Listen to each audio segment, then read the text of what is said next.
This is Rev It Up Car Fanatic Productions with another video short.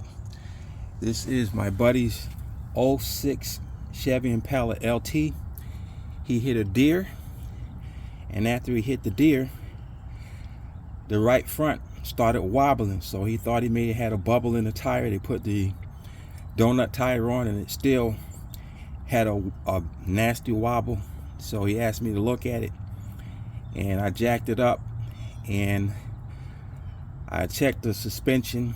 I looked at the tie rods. The tie rods were good. The ball joints were good. Stabilizer bars, everything was good. But then when I got to the right front axle, the axle had too much play. It would push down and up. Normally you can push axles a little bit of slack. You can pull it like this here, but it shouldn't be able to push down and up. And it pushed down and up. And when I started the car and put it in drive, I watched the axle. It was oblong, so I knew that was the problem.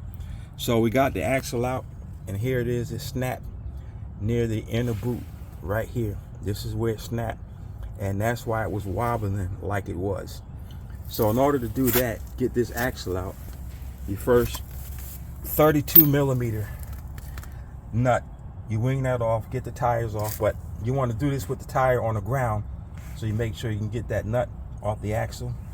Then get the tires up, jack the car up on stands.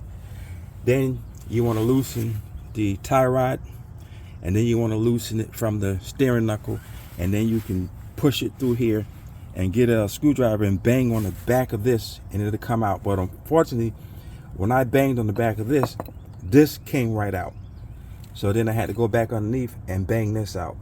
So that's what the problem is. And no transmission fluid came pouring out. I had a bucket down there for the transmission fluid. So he's gonna have to add some training fluid. And the seal looks good, so nothing was leaking in there, so we don't have to replace the seal. So we got the new axle, Duralast, and it's lifetime. So we're gonna put that in. And that's the opposite. Just slide it in. And when you get it in, you want the nut on the end of it, and then you can bang on it and you'll hear it click inside there, and it's locked. And you get it in through side here, and put the steering knuckle back up, get this tie rod back on, and then you want to torque this nut back on the axle nut. So that was a video short. Rev It Up Car Productions. God bless. Have a good day.